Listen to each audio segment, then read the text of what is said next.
In her acting career spanning nearly 3 decades, Marisol Nichols has played detectives, Freeze! Hands in the air! principals, Okay, I won't suspend her if you do me one favor. and CEOs. I have a ton of work to do. Come with me. Come with you where? She's best known for her work on hit show Riverdale. Your disrespect will no longer be tolerated. Not by me, and certainly not by your father when he comes home. But it's her role out of the spotlight she's most proud of. It's described as an undercover operative. What does that mean? I'm literally undercover pretending to be someone else into a situation where we're infiltrating different scenarios. As a licensed informant, Nichols helps crack down on human trafficking, a $150 billion industry that involves forced labor and sexual exploitation. 1 in 4 victims of modern slavery are children, according to the International Labor Organization. Leaning on her acting prowess, Nichols has posed as just about everything to lure perpetrators in, even a young child, as seen here. What was going through your mind in that first operation? I'll never forget this one guy. He's like, "Hey, kiddo." And I wanted to just you want to reach through the phone and just annihilate this person. And you can't.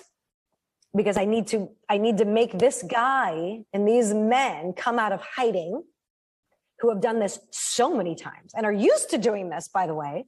And I need them to show up because I've got a room full of law enforcement with semi-automatic weapons in the room next to me, and they're waiting to take these guys down and get them off the street. The 48-year-old partners with police, district attorneys, governments, and nonprofits like Operation Underground Railroad, founded by former Special Agent Tim Ballard.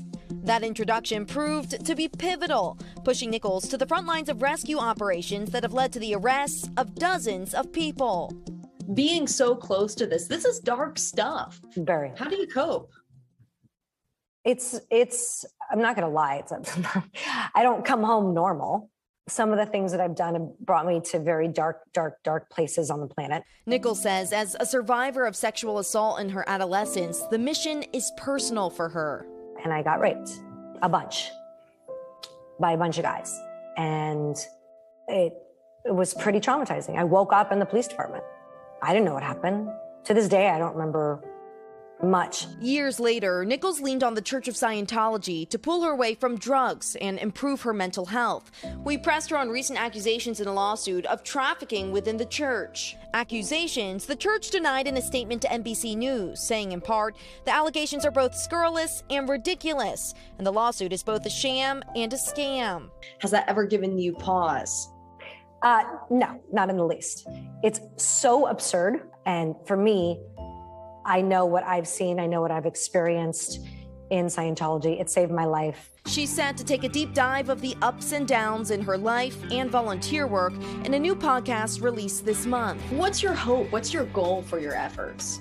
My goal is to have enough good people know about this so that they demand an end to it. For today, Emilie, Ikeda, NBC News.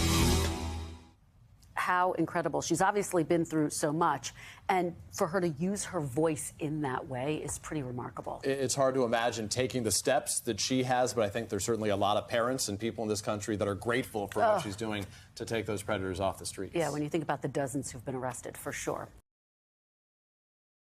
Hey, thanks for watching our YouTube channel. Find your favorite recipes, celebrity interviews, uplifting stories, shop our favorite deals, and so much more with the Today app. Download it now.